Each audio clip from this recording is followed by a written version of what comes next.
So it's just gonna tell us a little bit about your pyramids, how they came about, and how they work. Absolutely. So I'm Jason Stiles, the founder of Ipyramids, where we make technology that serves biology well. So we start off with a geometry, the pyramid.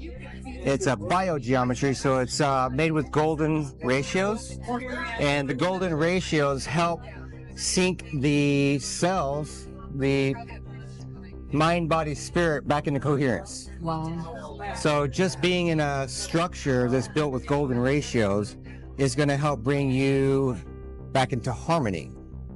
So that's where we started. And then I started building vortex engines. Here's a small one, vortex engines that are powered by frequencies. So we can program the field now, putting a specific frequency into the coil, and as the frequency spins around the coil, it creates a spinning toroidal field. That field expands out. The bigger the coil, the bigger the field. This one we can measure out to 3 foot. That one we can measure out to 55 foot. So it's a whole house harmonizer. And with specific frequencies, we can tap into the nervous system, the bones, the soft tissue, the cranial nerves, the thyroid. Options are limitless. So what we got here is 7.83 playing from the app. And this is a demonstration of the magnetic toroidal field. This is a magnet in a brass chain.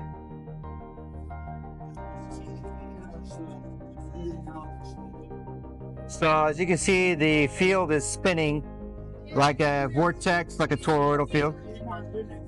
And the idea for this is to put it in your meditation space, and it creates the vortex like what a pyramid would be creating, but then you can program it with different frequencies, and you can take it with you. It's a little easier to travel with than a bunch of poles, so it's like a mobile pyramid. And you can put it on the body for pain and swelling. You put different frequencies.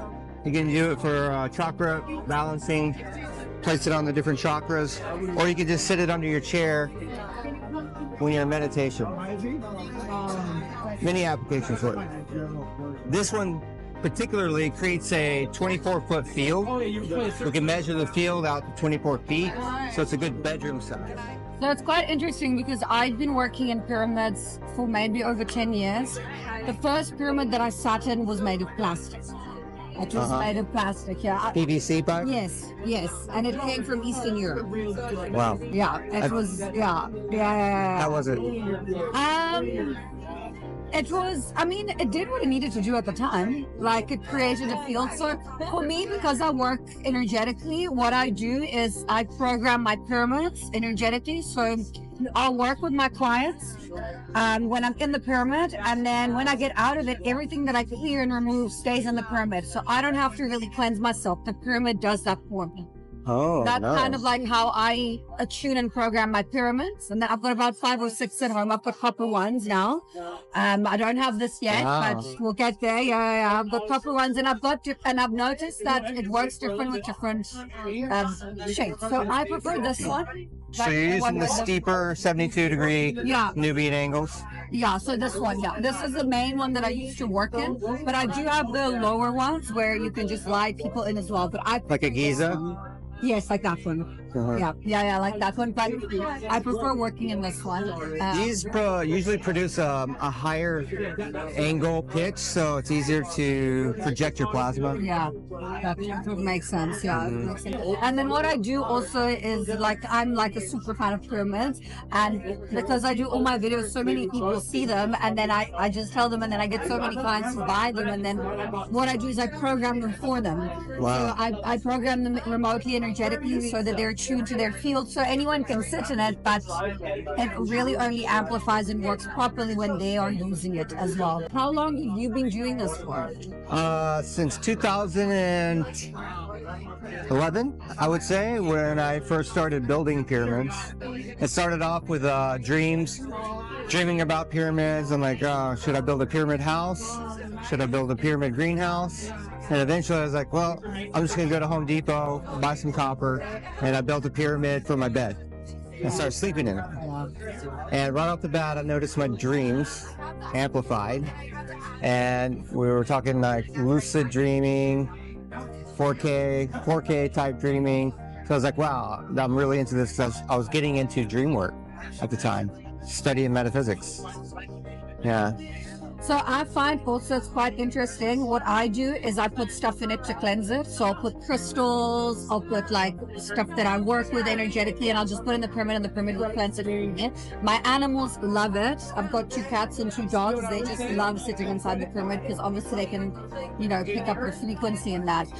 Oh yeah. I noticed a lot of animals are attracted to the pyramids. They'll come and lay in them. Yeah. Yeah. Or these when they're powered and they're on the couch, then they'll come and like put their head on it. On the actual thing. That's quite cool. What I have at home is I've got a small list, it's like maybe half the size, a copper one, and it's in front of my bed, and then I've got the candles on my altar at the back. So it's quite interesting because this is obviously divinely planned, but not consciously. When the lights go off, the candle stays on. The candle projects the image of the pyramid against the wall, which is against the bed. So I actually end up sleeping in it as well, which I thought was really cool. Yeah, nice. What got you into pyramids in the beginning? I sat into one. Mm-hmm. I had a friend who used them for meditations back in South Africa, and I sat in one, and I was like, I need this to work. It just amplified everything. I was already doing energy work at the time, and I sat in one, and I was like, I traveled to Italy with mine last year because it dismantles, and I checked it, it was like fragile, and then because I was running a big workshop, and so I wanted it with me. I don't need it to work, but it does make a difference. Like I noticed that if I'm traveling and I'm not working inside my pyramid, I need to do more clearing of my own system. Yeah, it's a great tool to enhance your practice. Yeah, and for me they taught me how to program them energetically, so you set the intent into the field. I travel with mine too. I have a snowboard case that I pack all my poles into, and then I got a big pelican case to carry the heavy capstones. Yeah, I've seen there's so many. I've seen on your website there's so many different beautiful ones that with all the crystals that you. And how did the idea of the crystals come about it as well? Well, initially the first pyramid I made was just a simple capstone with crystals in it. Oh, okay. Yeah, and the crystals, they're coherent molecular structures, so they're going to help bring coherence into the field. So I've got this crystal stuff on the top of mine. Yeah. It's not as as refined as this. Mine's like it's got a little. So there's the point, and then there's like a base here of copper, and then I've just got crystals put in them. And based on how I work, I change them. So I put amethyst if I'm channeling. If I need grounding, I'll put tourmaline. Sometimes I'll put labradorite, so it depends, So they act like transmitters. You can exchange them out for the purpose you need them for. So thank you so much. Is there anything you would like to add? Well, thank you so much for coming and visiting. And stuff is amazing. Like I said, it was a pleasure to get to know you more. I didn't know all that about you and all the pyramid experience you have. I mean, it's incredible. It really, truly, really changed my life.